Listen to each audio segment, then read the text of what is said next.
calls for a big push for Jacob Fatu. Saturday night's main event nearly ran long, the status of Tony Khan's AEW creative position, and more. I'm Luke Owen, happy Monday, and this is the WrestleTalk News. Support WrestleTalk! Get exclusive bonus videos over at patreon.com/WrestleTalk. Despite January being nearly over already, didn't it just start? What even is time anymore? We've still not had a Royal Rumble, and that's because we're in the upside down now, and this year's Royal Rumble is in February, which, for those of you who do not have access to a calendar, is this weekend. And we'll be doing live reactions to this year's Royal Rumble, so make sure you subscribe to know when we go live. The Rumble match is often a place used for debuts, return, or surprise entrance. Rumours of Malachi Black, who finished up with AEW 2 weeks ago, being in this year's match have been squashed by PW Insider, and it's unlikely that we'll see Ricky Starks in there either. But what about the lady folk? And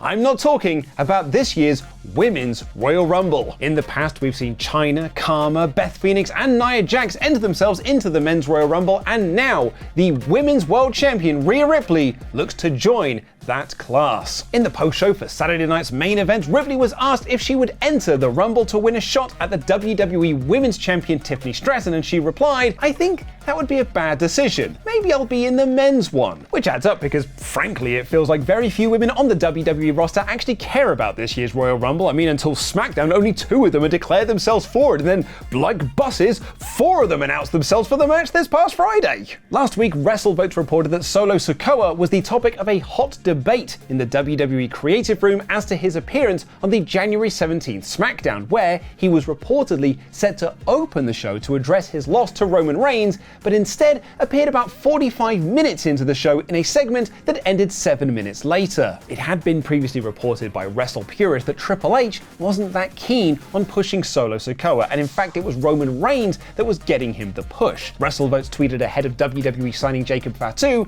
that some trepidation remains within creative over fear that Fatu's presence could outshine Solo at this stage. And I think it's fair to say that has come to pass, especially as on this past Saturday night's main event, Fatu went to a DQ with Braun Strowman and then laid him out in brutal fashion, complete with blood. It was an awesome beatdown and made Fatu look incredible and a far more credible threat than Solo Sikoa. And when it came to that post-match angle, Fightful Select are reporting that there were calls for more moonsault from Jacob Fatu during his beatdown segment with Braun Strowman. I'd heard personally that Roman Reigns was a big fan of Jacob Fatu and wanted to make him look like a star when he came back following his Mania break last year, and even pitched a WrestleMania 41 match with him. Though it now looks like Roman Reigns is heading in a different Mania direction, but more on that in a bit. Because before that, here is a clip from our recent upload of a 4.5-hour review of WWE WrestleMania 27, which is the first in a series where Ollie and I look at The Rock's first return to WWE and his feud with John Cena. But this opening promo that we get from The Rock here, so my first note is like, man, you forget how many camera cuts there used to be.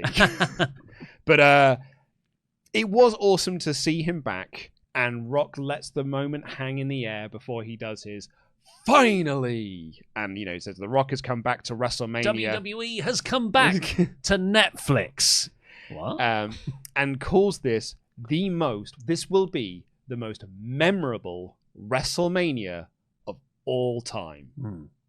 I don't think he was correct. You can watch that video right now, no joke. It is 4.5 hours long. And if you sign up to patreon.com/WrestleTalk, the next episode where we review Survivor Series 2011 for about 4 hours is also live right now. So that is 8.5 hours of Ollie and I chatting about 2011 WWE. Has Christmas come early or something? Back to Saturday night's main event for a moment, and Fightful Select also report that the show was initially looking like it would be going over time. Fightful don't have any details on what might have gone long or if anything had to be cut short, but notes that it finished right at the top of the hour. The show closed with Gunther retaining the World Heavyweight Championship over Jey Uso, which some fans derided online when Jey hit a pretty naff looking spear before his big near fall. Former AEW star Fuego del Sol has since called this out on Twitter, writing, "Imagine having the most over catchphrase in wrestling right now and selling t-shirts faster than ever, having great matches for over a decade, having an arena go crazy for you, almost winning a world title, and the internet clipping a spear to make it seem like you are bad. In fairness, Fuego, it was a pretty naff looking spear. Fightful Select also report that Rhea Ripley had the wind knocked out of her during her World Championship defense against Nia Jax, but was okay backstage. While not connected, Fightful add in their note that rehearsals for Saturday night's main event were limited. With the second Saturday night's main event now out of the way and the Royal Rumble this coming Saturday, it feels like we're finally going to be fully on the road to WrestleMania. Triple H has said the plans for this year's Mania were in flux last year, and reports suggest that there are currently two plans in place, one with The Rock and one without, and the one without The Rock is looking more and more likely. Or it could just be that things are still in flux. Fightful Select write that as of November, the main event directions for both nights were John Cena vs Cody Rhodes for the WWE Championship and Roman Reigns vs CM Punk. That was in November, but nothing has been confirmed since. There are still apparently question marks over the likes of Drew McIntyre, Jey Uso, and Seth Rollins, though Fightful add with regards to Rollins that his Mania opponents won't be World Heavyweight Champion Gunther or CM Punk. 2 weeks ago, it was reported by WrestleVote on their Backstage Q&A podcast that there were creative rumblings that Tiffany Stratton's Mania direction would be against a returning Charlotte Flair. Vignettes for Flair have been running for a few weeks on SmackDown, and she has now declared herself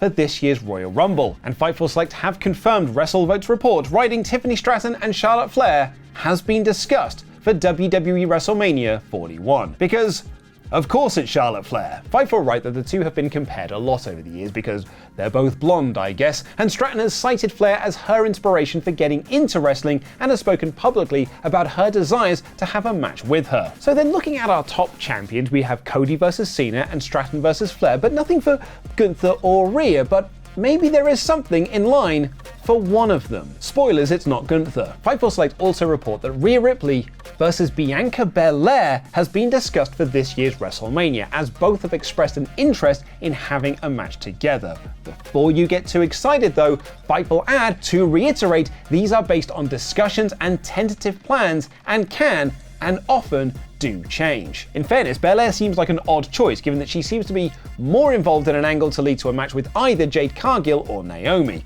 So what would you like to see happen at this year's WrestleMania? Let me know in the comments down below. Over to All Elite Wrestling now, and Fightful Select also report that the relationship between AEW and Warner Bros. Discovery grows even closer and even stronger. Unlike Netflix, WBD's Max streaming service doesn't release its viewing figures and keeps them very close to their chest. However, Sean Ross Sapp writes, sources within WBD did confirm that since debuting, AEW has ranked among the top live sports events on Max. If true, this is a big win for AEW, as their viewership numbers on TBS and TNT since the simulcast have remained about the same as they were before the move. So logic dictates AEW are getting more viewers in 2025 than they were in 2024, though that is only a guess. And there could be even more eyeballs available for All Elite Wrestling soon, as WrestleNomics are reporting via their Patreon page Amazon Prime Video will likely be added to the list of digital pay-per-view carriers for AEW this year. What that means in broad strokes is upcoming AEW pay-per-views will be available to buy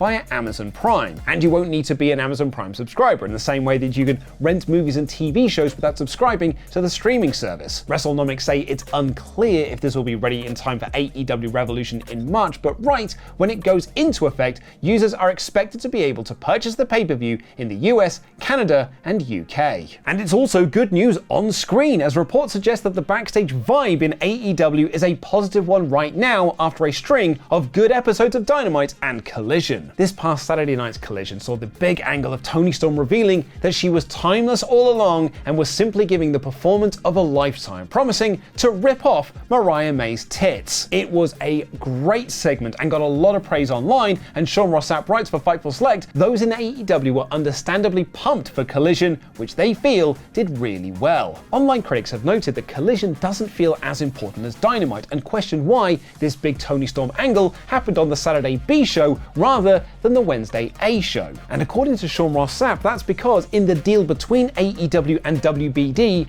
there is no A or B show. Writing on Twitter, the deal was for the two shows collectively as opposed to a disproportionate amount for one. In an interesting addition to his Fightful Select report, however, is this little nugget. Tony Khan has been said to have been more in the weeds creatively of late. A lot of online criticisms against AEW is correctly pointed at the head booker of the company. In that case, it's Tony Khan. However, this line suggests that Khan has been handing off some creative responsibility to other people and is only now getting more involved, or he's been taking on too many ideas from other people. This actually happened in the early days of AEW, which changed following the final live episode of 2019 where the Dark Order laid out the Elite and Tony Khan took creative control in 2020, which led to an amazing run of form. It was reported that Khan had originally planned for the Outrunners to beat the Young Bucks for the AEW Tag Team Championships, but was talked into giving Private Party a run with the belt instead. It was clear from watching the show, though, that the company didn't have full faith in Private Party, as they were rarely featured on TV or pay-per-view and weren't presented as a credible team. They have since dropped the belt to the Hurt Syndicate. This line from Fightful suggests that Khan will be going with his ideas more than take them on from other people. Now go and watch that 4.5-hour review of WWE WrestleMania 27 with myself and Ollie Davis. It is a bad show. Mania 27, that is, not the review that we do. I think that review is actually pretty good.